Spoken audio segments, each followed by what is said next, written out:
Break के बाद आपका खैर मकदम प्रोग्राम आप सलाम जेके देख रहे हैं। दिल्ली के स्टूडियो से बराह रास्त 9 बज चुके हैं। दूसरे पड़ाव में हम दाखिल हुए हैं। बात तब जम्मू कश्मीर के दीगर मामलात की भी करते हैं और मंशियात मुखालिफ कार्रवाई जम्मू कश्मीर के अंदर तो चल ही रही है। कुछ एक इलाकों से ज्यादा शिकायतें मिलती हैं, कुछ एक इलाकों से कम, और हर गुजरते दिन के साथ कोई ऐसी तस्वीर या कोई ऐसी वीडियो सामने आती है जो हम सबके होश उड़ा कर रख देती है।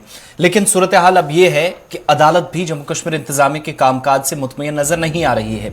जम्मू कश्मीर इंतजामिया के पिछली जो हिदायत रही हैं माजी करीब में जब जब हिदायत लेफ्टिनेंट गवर्नर इंतजामिया को या मुतलका इदारों को दी गई, इसके बावजूद भी अमलावरी न करने का इल्जाम हुकाम पर लगा है।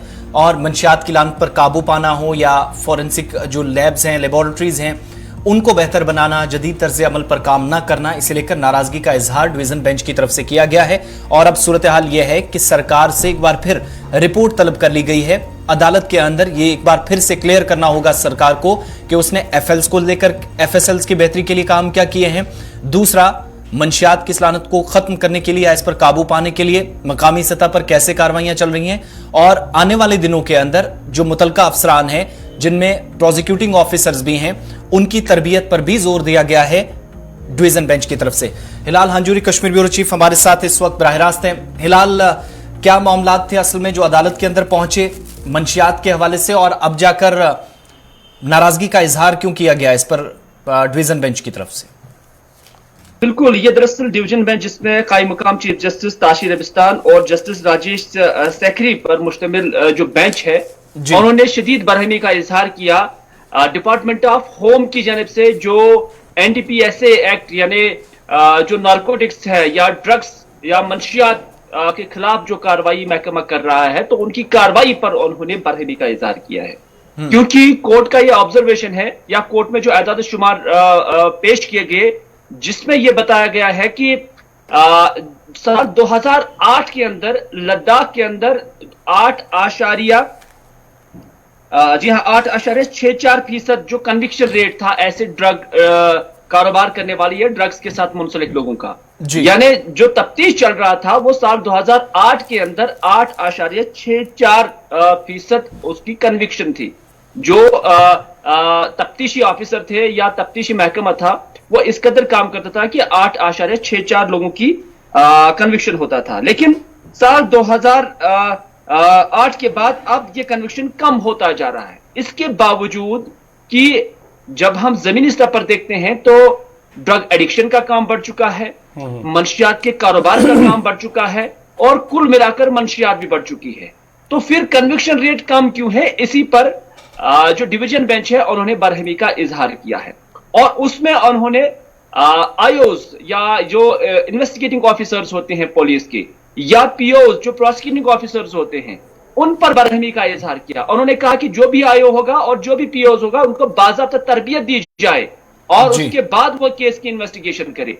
हालांकि महकमे की तरफ से यह भी बताया गया कि जो सैंपल्स वो या जो नमूने वो तहकीकात के लिए या डीप डीएनए के लिए, डीप तहकीकात के लिए फॉरेंसिक लेबोरेटरी को भेजते हैं, तो वहां पर 2 सालों से वो लटके रहते हैं, उसकी रिपोर्ट नहीं आती है। यानी काम बहुत सुस्त रफ्तारी से चल रहा है।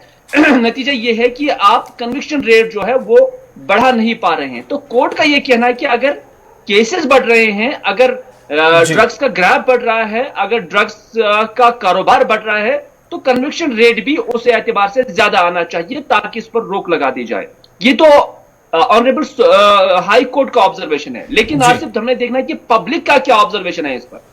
पब्लिक के अंदर ये पहले से एक नोशन है कि जब भी किसी ड्रग से रिलेटेड कारोबारी को पकड़ा जाता है या इससे मुंसलिक किसी भी शख्स को जो कारोबार करता है, ड्रग्स का बेचता है, खरीदता है, तो लोगों के अंदर पहले से एक परसेप्शन है या एक नोशन है कि जनाब पुलिस के पास केस गया है, अब केस नरम पड़ेगा और उसके बाद उसको छोड़ा जाएगा, लेन देन होगा। तो दोनों चीजों को देखना बहुत जरूरी है कि जो पब्लिक का परसेप्शन है, जो पब्लिक का नोशन है कि पुलिस सब कुछ करती है, ये इस पे सही नोटिस नहीं लेते हैं और केस को ऐसा कमजोर बनाते हैं कि फिर चार्जशीट नहीं कर पाते हैं या कोर्ट कचहरी के अंदर फिर कन्विक्शन नहीं हो पाता है।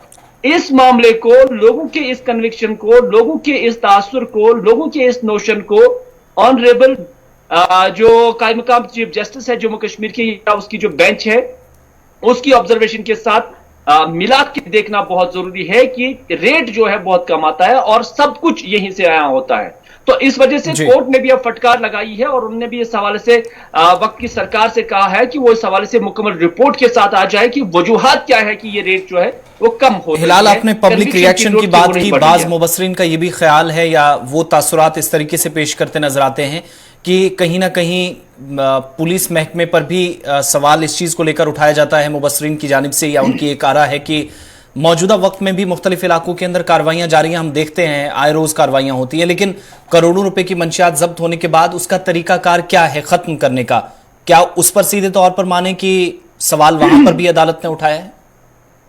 देखिए, मैं एक चीज यहां पर कहना चाहूंगा, जम्मू कश्मीर पुलिस पूरे इंडिया के अंदर प्रोफेशनल पुलिस है। जम्मू कश्मीर पुलिस के अंदर जो इन्वेस्टिगेशन का मादा है, हमने मिलिटेंट से रिलेटेड केसेस के अंदर देखा है, वो बहुत स्ट्रांग है। पूरे मुल्क के मुकाबले में जम्मू कश्मीर पुलिस बहुत स्ट्रांग है। और फिर जब ऑनरेबल कोर्ट ये कहती है कि आप इन आईओज और पीओज को तरबियत दें, शायद इनकी जो काबिलियत है या जो तरीकाकार है वो सही नहीं है, इनको ट्रेन करने की जरूरत है, तो यहां पर भी कॉन्ट्राडिक्शन नजर आ रहा है। क्योंकि पब्लिक के अंदर ये परसेप्शन है, पब्लिक के अंदर ये नोशन है कि नहीं ये प्रोफेशनल पुलिस है, ये इन्वेस्टिगेशन जानते हैं। लेकिन जब पहले से ही केस स्टैंडर्ड नहीं था, जब पहले से ही केस कमजोर था, तो फिर कन्विक्शन कहां से आ जाएगा?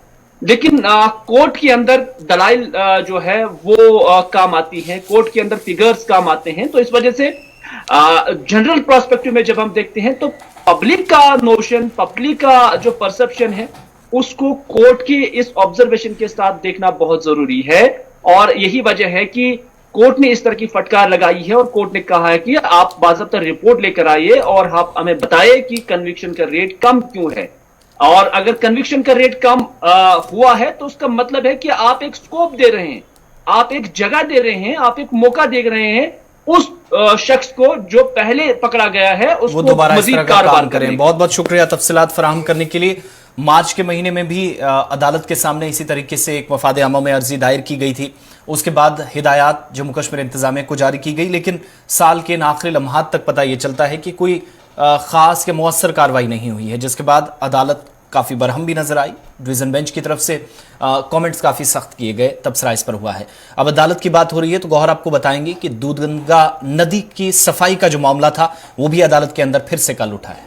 बिल्कुल, आपको बताते चले नाजरीन की एक बार फिर जो दूधगंगा के हवाले से, क्योंकि वहाँ पर एक अर्जी दायर की गई थी अदालत के अंदर जिसमें कहा गया था कि दूधगंगा जो है वो कहीं ना कहीं आलूदा नज़र आ रही है। इस सिलसिले में अब अदालत की जानिब से कहा गया है कि उसकी आलूदगी के हवाले से, उसको ख़त्म करने के हवाले से, नदी की आलूदगी को ख़त्म करने की अपील की गई है। अदालत की जानिब से सरकार को, हुकूमत को, जम्मू कश्मीर इंतजामिया को ये कहा गया है कि उसकी आलूदगी को रोकने और इसको आलूदगी को ख़त्म करने के लिए इकदाम उठाए और साथ ही साथ इस पर जो फिल्ट्रेशन प्लांट है उसकी भी देख रेख करें, उसकी भी देखभाल सही तरीके से करें, क्योंकि दूधगंगा से लाखों अफराद को जो पीने का पानी फराम हो रहा है और इस सिलसिले में इंतजामिया को ये हिदायत दी गई हैं। आपको बताते चले कि कल division bench justice Sanjeev Kumar और जस्टिस एम.ए. चौधरी की जानिब से इस पर जो है अर्जी पर समाअत हुई है, जो पीआईएल दाखिल की गई हैं, जिसमें कहा गया है कि जो दूधगंगा है उसमें आलूदगी के साथ साथ जो फिल्ट्रेशन प्लांट है वो कहीं ना कहीं नाकारा है, सही तरीके से काम नहीं कर रहा है। इस सिलसिले में अब जब समाअत हुई तो इंतजामिया को ये हिदायत दी गई है कि न सिर्फ दूधगंगा पर जो आलूदगी है उसको ख़त्म करना है, बल्कि जो फिल्ट्रेशन प्लांट है जिस पर लाखों अफराद जो है पानी का इस्तेमाल करते हैं, पीने के लिए सही साफ पानी उन्हें फराम हो रहा है, उस पर भी कहीं ना कहीं वो इकदाम उठाए, संजीदा इकदाम उठाए और जो वहाँ पर कूड़ा करकट जमा हुआ है उसके आसपास, उस दूधगंगा के आसपास, उसको ख़त्म करने के लिए, इसको डिस्पोज ऑफ करने के लिए ये इंतज़ामिया को ये हिदायत दी गई है।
ये चलते हैं ताज़ा तरीन तफसीलात जो इस वक्त मौसूल हो रही हैं कि आतिशज़दगी का एक और वाक़या पेश आया है नॉर्थ कश्मीर के बारामूला जिले के अंदर। और अभी तक की रिपोर्ट्स के मुताबिक ये तस्वीरें आपके सामने हैं जहां पर आतिशज़दगी का ये वाक़या पेश आया है। और जो जानकारी अभी तक मिल रही है, तफसीलात जो हमारे पास हैं वो ये कि कुंजर मार्केट में ये आग लगी है।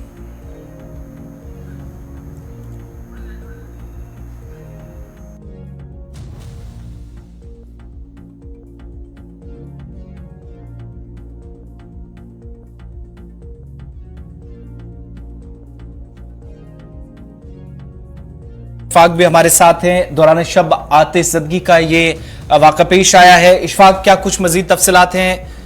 कितना नुकसान अभी तक हुआ है और आग की वजूहात? मौसम की बात की, इस मौसम में जो खुश्क मौसम रहने के बाद भी काफी जो इस तरह के आग की वारदातें जो रौनवा होती हैं, तो ये वाकया जो आज दौरान शब कुंजर का जो मेन मार्केट है, यहाँ पर 4 दुकानें जो आज दौरान शब खातिर हुई हैं, जिनमें नूर मोहम्मद शेख, हिलाल अहमद शेख, इशफाक अहमद शेख और महराजुद्दीन शेख की ये 4 दुकानें इनके हैं। और ये ऐसा भी मालूम हुआ है कि वाहिद ये कमाने का जरिया जो था ये इनके पास था। और दौरान शब जब आग लगी है तो अभी तक जब हमने फायर से ये मालूमात हासिल की कि शायद शॉर्ट सर्किट की वजह से ये आग यहाँ पर हुए और करोड़ों का इसमें नुकसान हुआ है, क्योंकि यहाँ पर एक रेस्टोरेंट भी था, वो भी बिल्कुल मुकम्मल खातिर हुआ। और इसलिए मजीद जो 3 दुकानें थी वो खातिर हुए। और इसमें फायर सर्विस जो कुंजर स्टेशन है उनका एक मुलाजिम भी जो है वो जख्मी हुआ है आग बुझाते बुझाते। लेकिन मकामी लोग जब, क्योंकि रात के अंधेरे में मकामी लोग जब यहाँ से आए, क्योंकि कुंजर मार्केट के नजदीक ही बस्ती है, मकामी लोग और जो जम्मू कश्मीर पुलिस के जवान आए हैं, तो उन्होंने इस कहीं न कहीं आग पे जो है काबू पाया। और उससे जाके जो है यहाँ पर मजीद जो दुकानों की लाइन है, एक बड़ा मार्केट है, उनको जो है बचाया गया आग से। तफसीलात मिल रही हैं कोई रिहायशी मकान वगैरह भी इसके में या फिर दुकानें हैं? और इन मार्केट, ये मेन मार्केट जो बता रही हैं, दुकानें कोई नई हैं या सामान वगैरह भी था इनमें? बिल्कुल अदिति, जिस तरह से ये पूरा बड़ा मार्केट है और इसमें तकरीबन इस मार्केट में जो है 80 के करीब दुकानें हैं। और इसमें जो है अचानक इसी बीच का जो दुकान है, इसमें से आग जाहिर हुआ, ये रेस्टोरेंट के बीच में से आग जाहिर हुआ और उन्होंने जो है मजीद 3 दुकानों को जो इस आग ने अपने लपेट में लिया। और उस वजह से यहाँ पर साथ साथ में रेस्टोरेंट और कुछ 3 दुकानें, किराना की दुकानें और एक दुकानें जो है उनमें काफी आग जो है अचानक भड़क उठी। तो उसके बाद में मकामी लोगों ने, जब दुकान मालिका ने जो है फायर सर्विस को यहाँ पर इतला दी, तो fire service, Jammu Kashmir police और मकामी लोगों ने यहाँ पर बर वक्त कार्रवाई की और आग पर जो है काबू पाया गया। लेकिन ताहम जो है मजीद दुकानों को जो है नुकसान होने से बचाया गया। लेकिन अब यहाँ के जो ये दुकानदारान है, क्योंकि इनका वाहिद जरिया था कमाने का, इनका मुतालबा है कि जल्द से जल्द एक तो आखिर 9 इनकी दुकानें जो है वो तामीर होनी चाहिए और म्युनिसिपल कमेटी की तरफ से इन्हें जो है मुआवजा भी दिया जाना चाहिए जो इनका नुकसान अभी तक हुआ है। शुक्रिया तफसीलात फराहम करने के लिए इशफाक। शुमाली कश्मीर की कुंजर मार्केट की तस्वीरें आपके सामने। आतिशज़दगी के इस वाक़े में नुकसान काफ़ी ज़्यादा हुआ है। इशफाक गुलिस्तान न्यूज़ नुमाइंदा नॉर्थ कश्मीर से डिटेल्स बता रहे थे। आगे बढ़ते हैं, बात अब खिता चिनाब की भी। कल के प्रोग्राम में भी हमने आपको बताया था कि कैसे अवामी नुमाइंदे भी अब कुछ लोगों के साथ बाहर निकले हैं, एहतिजाज चल रहा है। हाल ही में एक एहतिजाज ख़त्म हुआ था, लेकिन ये एहतिजाज सरतरीन रातों में भी जारी है और एहतिजाज नागसेनी के अंदर हो रहा है, जहां पर CVPP का जो हाइड्रो इलेक्ट्रिक प्रोजेक्ट है, इसकी तामीर की वजह से कई लोग जो अपनी ज़मीनें खो चुके हैं, जिनने ज़मीनें दी थी, ये लोग अब एहतिजाज कर रहे हैं। और इनका इल्ज़ाम है कि इनके साथ जो वादा हुआ था मुलाजमत का, वो तो पूरा हुआ ही नहीं, लेकिन प्रोजेक्ट साइट पर ब्लास्टिंग या दीगर सरगर्मियों की वजह से जो नुकसानात हो रहे हैं, उनका भी अभी तक इंतजामिया की जानिब से उनकी तलाफी के लिए कोई इकदाम नहीं किए गए। कम से कम इस नुकसान की भरपाई हो सकती, लेकिन इंतजामिया ने गैर संजीदगी का मुजाहिरा या दिलचस्पी कम जाहिर की है, जिसकी वजह से आज ये लोग एहतिजाज करने पर मजबूर हुए हैं। DDC रुकन नागसेनी फैसल हुसैन, वो भी पिछले कुछ दिनों से एहतिजाज पर इन लोगों के साथ बैठे हैं और सरतरीन रातों में क़िमज़न होकर ये लोग इंतजामिया के खिलाफ आवाज़ बुलंद कर रहे हैं। ज़िला इंतजामिया से भी शिकायत है, एजेंसी से भी शिकायत है। और कल जब हमने प्रोग्राम में सवाल भी किया था DDC रुकन से, तो उन्होंने जवाब में कहा था कि तहरीरी तौर पर उनके पास ऐसी लवाजमात भी मौजूद हैं, ऐसे सबूत हैं जब उनके साथ वादा किया गया था तो इंतजामिया ने उन्हें कहा था कि सब कुछ ठीक रहेगा, आपके हक में फैसले होंगे, आप जमीन दीजिएगा, प्रोजेक्ट मुकम्मल होगा, आपको यहाँ नौकरी मिलेगी। लेकिन आज बाहर के लोगों को नौकरी दी जा रही, मकामी लोग जिन्होंने जमीनें वक्फ की उन लोगों को नजरअंदाज किया गया, साइडलाइन कर दिया गया। और इतना ही नहीं, डीडीसी रुकन हमारे प्रोग्राम में तस्दीक कर रहे थे कि यहाँ पर अभी तक जो लोगों को मुश्किलात पेश आ रही हैं उनमें एक ये भी है कि कई लोगों के घर तक अब शायद उजड़ सकते हैं, क्योंकि एक बड़ी आबादी यहाँ पर है। लेकिन परेशानी यह है कि इंतजामिया ने अपना वादा तो पूरा नहीं किया, लेकिन अब ब्लास्टिंग की वजह से मकानात भी जिनमें दरारें पड़ना शुरू हुई हैं, वो भी एक परेशानी मुसलसल बढ़ती जा रही है और सरमा में शायद कोई हादसा पेश आ सकता है। इस तरह से वो इतला दे रहे थे किश्तवाड़ जिले से, नागसेनी से।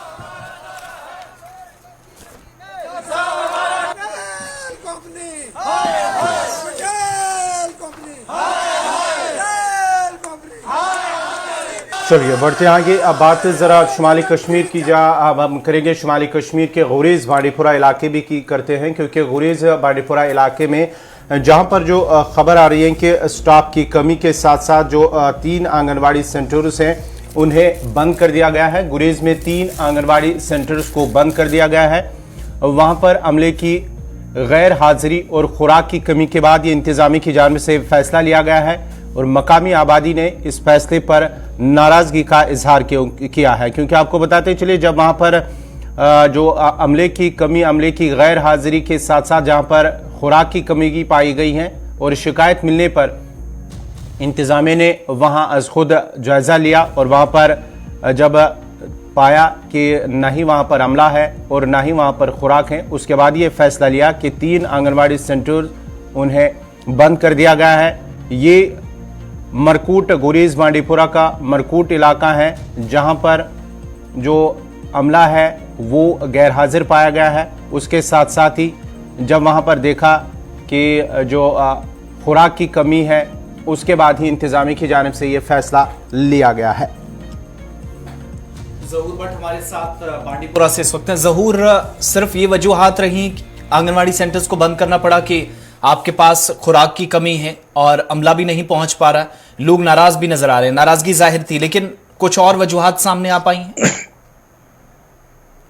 जी बिल्कुल आसिफ, अगर हम बात करेंगे जो मरकूट का इलाका है और वहां पे जो बताया जा रहा है कि ये जो आंगनवाड़ी सेंटर से जो पंचायत बॉडी ने कई बार जो दरखास्त, जो कंसर्न वहाँ एसडीएम रहता है, जो सब डिविजनल मजिस्ट्रेट वहां पे होता है गुरेज में, तो उसको जो है शिकायत दर्ज की कई बार कि बताया गया कि यहाँ पे जो स्टाफ है वो नहीं आ रहा है और हमारे जो बच्चे हैं वो सफर कर रहे हैं और जो न्यूट्रिशन है वो भी वहां पे फराहम नहीं किया जा रहा है। उसके बाद बताया जा रहा है कि लोगों का कहना है कि लोगों ने इल्जाम लगाया कि इंतजामिया ने जो है कोई भी कदम नहीं उठाया है और उसके बाद जो है लोग, जो सरपंच वहाँ कंसर्न है मरकूट का और वहाँ पंचायत बॉडी है, वहां पे दरखास्त लोगों ने दी है और वो आज खुद गया और सरपंच ने ही खुद ही जो ये मरकूट का जो सेंटर है उसको सील कर दिया गया है। ये भी बताया जा रहा है कि हालांकि ये भी हमने कहीं माजी में भी इसे वहां देखा है, गुरेज में ये एक्सरसाइज वहां होती रहती है कि जब भी सर्दी का विंटर होता है, क्योंकि ये 6 मंथ्स कट ऑफ रहता है, बांडीपुरा से इलाके से कट ऑफ रहता है, तो वहां पे जो एम्प्लॉयज हैं, ऐसे एम्प्लॉयज हैं, तो वो फिर यहाँ पे बाकी मैदानी इलाकों का रुख करते हैं, कहीं जम्मू जाते हैं, कहीं बांडीपुरा जाते हैं और वहां पे जो ये इदारे हैं ये बंद पड़ते हैं। ये इनकी शिकायत जायज हो सकती है, क्योंकि ऐसे भी हमने और एक इससे पहले भी ऐसे कुछ खबरें भी आई और वो खबरें नशर भी की हैं। आसिफ, तो क्या ये माने आप कि इस दूरदराज इलाके में चूंकि बहुत कम ऐसी देखा गया है कि मकामी सतह पर कोई स्कूल या फिर इस तरीके से कोई सेंटर है वो बंद किया जाए, आज के वक्त में अमला ना होना, क्या ये भी एक तरह से नाकामी माने लोकल लेवल पर एडमिनिस्ट्रेशन की कि आपके पास जितने सेंटर्स हैं उतना अमला नहीं और अब जाकर बंद करना पड़ा? और लोग तो ये भी बता रहे हैं, कुछ लोग फोन कॉल्स जो हमें मौसूल हुई, कि अब उनके पास दूसरा ऑप्शन ही नहीं कि वो बच्चों को दूसरे के सेंटर में भेजेंगे। बिल्कुल, जो ये मैंने पहले बता दिया है, ये लोलंग एरिया और ये कट ऑफ है, बॉर्डर एरिया है, वहाँ इनके पास कोई और चारा नहीं है। जो वहाँ पे मिडिल क्लास फैमिलीज होती हैं वो मूव नहीं कर सकते दूसरी जगह, वो वही रहते हैं और वो जो खुरखरदानी, जो वहाँ खाने पीने का जो सामान होता है वो इन 6 महीने के लिए वो स्टॉक करते हैं। लेकिन अगर जो गवर्नमेंट ने जो वहाँ पे ये सुविधा रखी है, हालांकि आज अगर हम बात करेंगे जो बायोमेट्रिक अटेंडेंस है, तो पता समझ में ये नहीं आ रहा कि जो बायोमेट्रिक के बावजूद भी ये एब्सेंटी कहाँ से आती है और इनके जो हुकूमत है, जो तनख्वाह होते हैं, जो इनके हॉर्निम्स होते हैं, वो कहाँ से इनके रिलीज किए जाते हैं, क्योंकि बायोमेट्रिक के बाद ही उनकी जो तनख्वाह है वो रिलीज किए जा रहे हैं। गवर्नमेंट वहां की जो डिस्ट्रिक्ट एडमिनिस्ट्रेशन इनको देखना चाहिए। हालांकि एसडीएम ने इस पे कुछ कार्रवाई भी बताया जा रहा है कि कुछ आज दिन में इस पे कुछ पेशरफ्ती भी हो सकती है, इस पे कार्रवाई भी हो सकती है, लेकिन इसको देखना चाहिए कि और वहां पे जो कंटिन्यूस जो अटेंडेंस का मामला है वो वहां पे इससे और कई डिपार्टमेंट का भी हमारे पास जो इतला मासूल हो रही, क्योंकि वहाँ फोन कॉल्स वहां जा नहीं पाएंगे आज,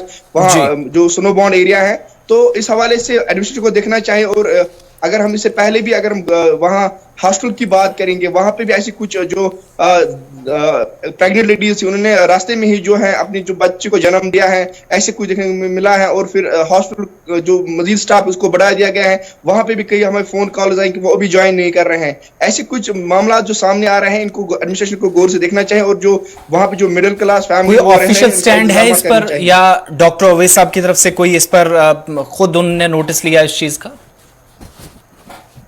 अभी इनका कोई नहीं है, लेकिन हमारे जो ऑफिशियल जराए हैं वो बताया जा रहा है इसमें आज नोट्स लिया जाएगा और एसडीएम को भी फोन वहां पे उनको डायरेक्शंस दी गई हैं इस मामले की जांच की जाए। लेकिन ऑफिशियली हमारे पास अभी कोई डॉक्यूमेंट्स नहीं आए, लेकिन बताया जा रहा है कि आज दिन में इसमें कोई पेशरफ्त होगी और इसमें कोई कमेटी भी तश्कील हो सकती है। बहुत बहुत शुक्रिया तफसीलात फराहम करने के लिए। खुराक की कमी और अमले की गैरमजाज गैरहाजिरी पर इंतजामिया सख्त नजर आई है, लेकिन इस सख्ती में फैसला लिया गया, सेंटर्स बंद कर दिया। अब जिला तरक्याती कमिश्नर काफ़ी सरगर्म है। उम्मीद है कि कमेटी न सिर्फ तश्कील दें बल्कि साथ साथ इस पर काम भी, जो मकामी लोग जिस तरीके से उन्होंने जिस आवाज़ में हमारे साथ बात की है वो काफ़ी तकलीफ और या यूं कह लीजिए कि अजियत पहुंचाने वाली थी जिन लोगों के मुताबिक कि हमारे बच्चों के लिए कोई दूसरा ऑप्शन नहीं है, वो भी उस इलाके में जो अब कट ऑफ एक तरीके से सरमा में रहेगा कई माह तक, कई हफ्तों तक, और ऐसा महसूस होता है किसी और दुनिया में आप चले गए हैं। तो उस सरहदी इलाके के अंदर सख्त इकदामात और कार्रवाइयों की ज़रूरत है।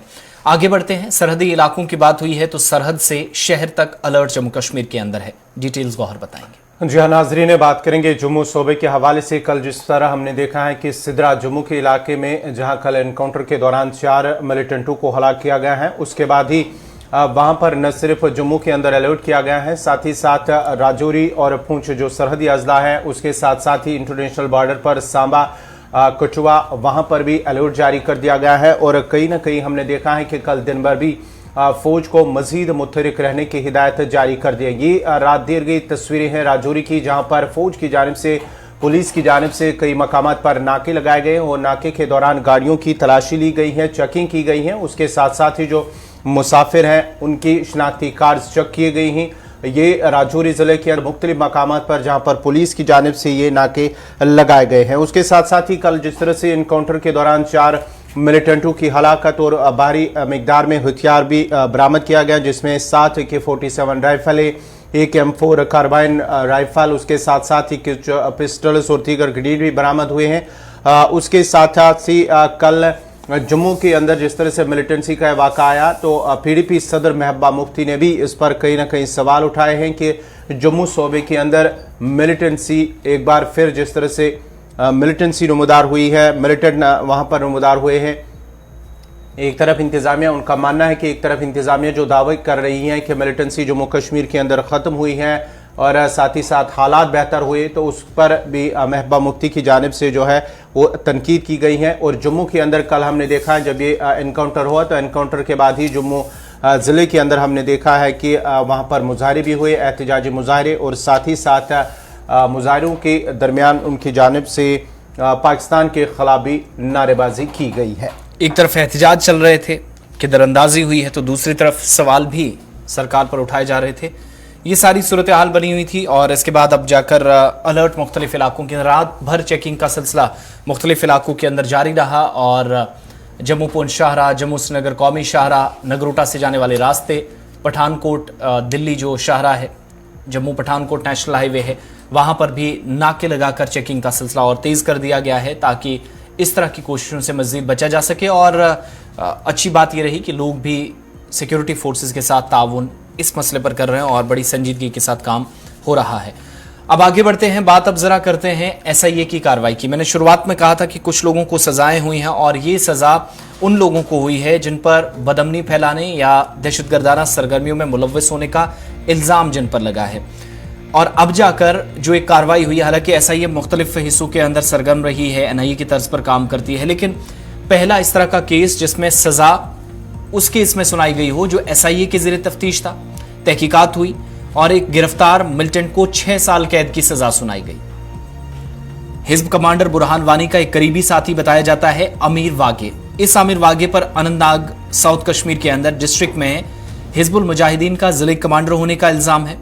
जिले के अंदर काम कर रहा था बतौर कमांडर और यूएपीए अदालत ने रियासती तहकीकाती एजेंसी यानी SIA का जो केस था या जो इसके अधीन मामला था, ज़ेरे तफ्तीश केस था, और मिलिटेंट को कसूरवार ठहराया, 6 साल कैद की सजा सुनाई। SIA की तरफ से जो बयान जारी किया गया उसमें कहा गया कि जनूबी जिला अनंतनाग के बिजबेहाड़ा इलाके में गोरीवान के गुलाम नबी वागे का बेटा अमीर नबी वागे, जो कि इस तरह की सरगर्मी में जो है मुलव्विस पाया गया, श्रीनगर में यूएपीए अदालत ने मुजरिम करार दिया और यूएपी की दफा 20 के तहत 6 साल कैद की उसे सजा सुनाई गई है। हिजबुल मुजाहिदीन जो एक ममनू तंजीम है उसके साथ जुड़ा हुआ था, सरगर्म उसका एक रुकन है। असलहा रखने के जुर्म में इंडियन आर्म्स एक्ट की दफा 7/25 के तहत 6 साल की कैद जब उसे सुनाई गई, सजा सुनाई गई, तो ये मामला भी सामने आया। गैर कानूनी तौर पर असलहा रखने का इल्जाम था। यूएपीए की दफा 13 के तहत 3 साल गैर कानूनी सरगर्मियों में मुलव्विस होने और खास तौर पर अलहदगी पसंदी को या मिलिटेंसी को फरोग देने और मुल्क की सालमियत या रियासत मुखालिफ काम करने के इल्जाम में उसे पकड़ा गया। अब ये 2017 में पुलिस ने उस वक्त गिरफ्तार किया था। काउंटर इंटेलिजेंस कश्मीर जो है CIK है, पुलिस की एक विंग, उसकी एक टीम ने इसको उस वक्त पकड़ा था। बताया गया था कि बयान के मुताबिक उस वक्त ये स्किम सोरा श्रीनगर के अंदर एक हमले की कोशिश कर रहा था या मंसूबा बनाया हुआ था, उसके मुताबिक काम करने जा रहा था। स्किम सोरा में उस वक्त गिरफ्तार हुआ था जब वो हमला करने के मिशन पर था, लेकिन इस मिशन में वो नाकाम उस वक्त हुआ जब पुलिस की CI की जो विंग है उसने गिरफ्तार किया। तो 5 सालों बाद 6 साल की मजीद सजा सुना दी गई। इस तरीके से 8 से 10 साल इसी तरीके से इसके गुजरने हैं। SIA की तरफ से ये ऐसा पहला केस है हमारी जानकारी के मुताबिक जहां गिरफ्तारियां हुई, हिरासत में लोगों को लिया जाता रहा जो कसूरवार पाए गए, लेकिन पहला ऐसा केस जहां पर सजा किसी को सुनाई गई है। तो साउथ कश्मीर से इस मिलिटेंट का ताल्लुक 2017 में गिरफ्तारी हुई थी स्किम से कि एक कार्रवाई करने जा रहा था, लेकिन गिरफ्तारी के बाद अब कार्रवाई मजीद आगे बढ़ी है। चलिए नाजरीन, बढ़ते हैं आगे। बात जरा अब कोरोना की भी करते हैं, क्योंकि कोरोना के जिस तरह से हाई रोज़ जो है मुल्क के अंदर हम देख रहे हैं कि इंतजामात को हतमी शक्ल दी जा रही हैं और महकमा सेहत की जानिब से, उसके साथ साथ ही वजारत सेहत की जानिब से जो अहकाम जारी कर दिए गए हैं, न सिर्फ रियासतों को बल्कि मरकज़ के ज़ेर इंतज़ाम इलाकों को। इस सिलसिले में जम्मू कश्मीर में भी इस हवाले से इकदाम उठाए जा रहे हैं और अब जम्मू कश्मीर के अंदर इंतज़ामिया और महकमा सेहत की जानिब से तैयारियाँ की जा रही हैं चौथी लहर के पेश नज़र। और जम्मू कश्मीर के मुख्तलिफ अस्पतालों यानी कि 41 अस्पतालों के अंदर 3280 बेड्स को तैयार किया गया है चौथी लहर के पेश नज़र। इस सिलसिले में जम्मू कश्मीर के अंदर अगर बात करेंगे 41 ऐसे अस्पताल हैं जम्मू कश्मीर के अंदर, जिनमें से 2767 आइसोलेशन और साथ ही साथ 513 ICU बेड्स को तैयार किया गया है इंतजामी की जानिब से। जम्मू के अंदर भी ऐसे अस्पताल जो है जहां पर तैयारी की गई है, श्रीनगर के अंदर, वादी कश्मीर के अंदर मुख्तलिफ छोटे बड़े अस्पताल जो है वहां पर तैयारी की गई है। मजीद तफसीलात के लिए हम सीधा श्रीनगर चलते हैं जहां हमारे साथ हैं फैसल रियाज है। फैसल, क्या साहिल इकबाल हमारे साथ, चलिए साहिल इकबाल है हमारे साथ। साहिल, क्या कुछ तफसीलात हैं इस हवाले से? कौन कौन से ऐसे अस्पताल हैं, इलाके हैं जहां पर ये तैयारी की गई है, जहां पर इन बेडों को तैयार किया गया है? बिल्कुल, आपको बता दूं मैं कि जिस तरह से बताया जा रहा है कि कोविड-19 की तीसरी लहर जो है वो शायद दस्तक दे सके, और इसके चलते हमने हाल ही में देखा था कि किस तरह से वादी कश्मीर से लेकर कन्याकुमारी तक जो कोविड ड्रिल चलाया गया था, मॉक ड्रिल चलाया गया था, और उसमें ये दिखाने की कोशिश की गई थी और ये जताने की कोशिश की गई थी कि किस तरह से हम हर मुमकिन कोशिश कर रहे हैं, और अगर खुदा न खास्ता चौथी लहर जो है वो आती है तो उसके लिए हम तैयार हैं और सारी चीजों को जो है रेडी रखा गया है। और इसी के तहत एक आज डेटा भी सामने आया है, और मुल्क भर के साथ साथ वादी कश्मीर या जो बिलखुसूस जम्मू कश्मीर की अगर हम बात करें तो यहाँ पर भी बताया गया है कि 41 अस्पतालों में 3280 बेड्स जो है वो तैयार रखे गए हैं कोविड-19 जो अगर खुदा न खास्ता फिर से आता है तो उन लोगों के लिए। और इसके साथ साथ जो बहुत सारे हॉस्पिटल्स हैं, यानी वादी कश्मीर, जम्मू कश्मीर की अगर हम बात करते हैं तो सबसे पहले अगर आप कोविड-19 के पेशेंट्स की बात करें तो सिर्फ एक पेशेंट इस वक्त ज़ेर इलाज है जम्मू में। और इसके साथ साथ आपको बता दें कि 2768 जो आइसोलेशन सेंटर्स हैं वो कायम किए गए हैं। इसके साथ साथ 513 आईसीयू बेड्स हैं और इनमें से 224 जो है वो कश्मीर में रखे गए हैं। तो ये सारी तैयारी जो है और कर ली गई है, पूरी तरीके से तैयार है किसी भी सूरत हाल से निपटने के लिए। और आपको बता दूं कि इसमें जम्मू कश्मीर के जो तमाम अस्पताल हैं, एक एक करके अगर मैं नाम लेता हूं तो ये लंबी हो जाएगी फहरिस्त। जो मुख्तलिफ अस्पताल है उनमें से बताया गया है जो आईसीयू बेड्स हैं, या जिस तरह से मैंने अभी कहा कि कितने इसमें जो आईसीयू बेड्स रखे गए हैं और आइसोलेशन सेंटर्स रखे गए हैं, तो इनको जो है बाकायदा से बताया गया है कि किस किस हॉस्पिटल में कितने बेड्स हैं। जम्मू की हम अगर बात करते हैं 18 गवर्नमेंट हॉस्पिटल्स हैं जो कश्मीर के हैं, जिनमें 320 हैं आईसीयू बेड्स हैं और 29 जो है वो सदर हॉस्पिटल्स में है और 30 इनमें से स्कीम्स सोरा में से हैं, 101 जो है वो सीडी हॉस्पिटल डलगेट में से हैं और 362 जो है वो जीएमसी बारामुल्ला में है। और इस तरह की जो लंबी फहरिस्त दी गई है, तो कुल मिलाकर ये कहा जा सकता है कि अगर कोविड-19 की चौथी लहर जो है फिर से दस्तक देती है तो मुल्क भर के साथ साथ वादी कश्मीर की जो सेहत अमला है वो पूरी तरीके से तैयार है। जिस तरह से हाल ही में उन्होंने मॉक ड्रिल के तहत भी जो है बताया था, मुख्तलिफ अस्पतालों के जो अफसरान हैं उन्होंने भी बताया था कि किस तरह से वो कोविड-19 से निपटने के लिए फिर से बहुत बहुत शुक्रिया साहिल इकबाल तफसीलात फराहम करने के लिए। तो मुख्तलिफ जीएमसीज के साथ मुंसलिक अस्पतालों में डिस्ट्रिक्ट हॉस्पिटल, सीएचसीज, पीएचसीज, एनटीपीएचसीज जहां पर बेड मरीजों के लिए रखे जा रहे हैं। पिछले दिनों हमने मॉक ड्रिल भी एक दिन पहले देखी, लेकिन अब इंतजामिया की जानिब से एक बड़ा फैसला लिया गया है और इस फैसले के मुताबिक यूटी में चौथी लहर मुमकिन तौर पर जिसके जो नजर आ रहा है कि आने वाली है या सूरत हाल ऐसी बन सकती है, 41 सरकारी अस्पतालों को डेजिग्नेट किया गया है जहां पर 3280 बेड्स रिजर्व रखे गए हैं मुश्किल सूरत हाल से निपटने के लिए। कोविड की बात हो रही है तो कुछ लोग पॉजिटिव भी पाए गए हैं जो मुल्क के अंदर गौहर इस वक्त दाखिला ले रहे हैं। बिल्कुल, अगर हम बात करेंगे कोविड-19 की तो मुल्क के अंदर भी कोविड के हवाले से जिस तरह से इकदाम उठाए जा रहे हैं, वहीं पर 39 के करीब ऐसे मुसाफिर हैं जो बैरून मुल्क से हिंदुस्तान आए हैं, दाखिल हुए हैं और उन्हें उनका टेस्ट जो है वो कोविड पॉजिटिव पाया गया है। मुख्तलिफ एयरपोर्ट्स के अंदर जब टेस्ट किए जा रहे हैं तो वहाँ पर 39 ऐसे मुसाफिर हैं जिनके कोविड टेस्ट जो है वो पॉजिटिव पाए गए। इसके साथ साथ ही अब हुकूमत की जानिब से RT-PCR को लाजमी करार दिया गया है, क्योंकि जो बाहर से कोई भी मुसाफिर आएगा तो उनका ये RT-PCR कराना लाजमी होगा। ये हुकूमत की जानिब से मरकज़ के ज़ेर इंतज़ाम इलाकों के साथ साथ सभी रियासतों पर जो हवाई अड्डे हैं वहाँ पर इंतज़ामिया को इस हवाले से आगाह किया गया है। उन पर यह हिदायत जारी कर दी गई है कि जो भी बैरून मुल्क से कोई भी मुसाफिर आएगा तो उनका RT-PCR कराना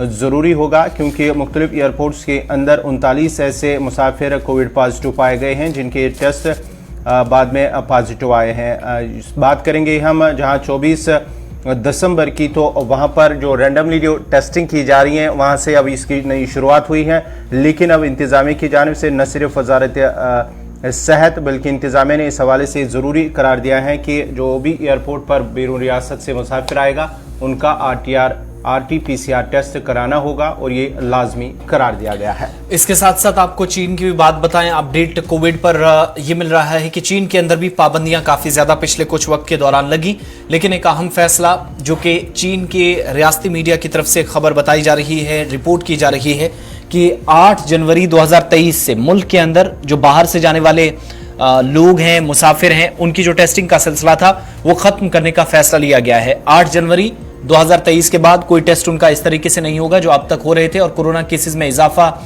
या अस्पतालों में मरीजों का शदीद दबाव महसूस करने की इतलात मुसलसल मौसूल हो रही थी।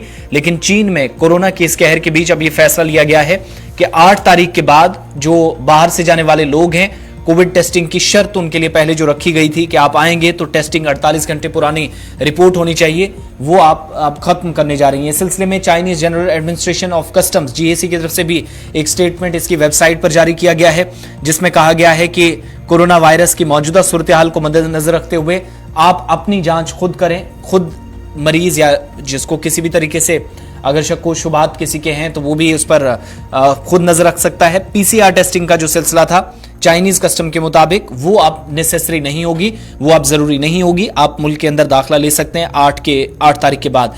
तो कोविड मैनेजमेंट क्लास ए और बी जनवरी 8 से शुरू होने जा रही है, जिसमें कम से कम वो शर्त खत्म कर दी गई कोरोना के टेस्ट यहां अब शुरू हो रहे हैं, वहां खत्म की जा रही है। इस तरह की डिटेल्स हमारे सामने है।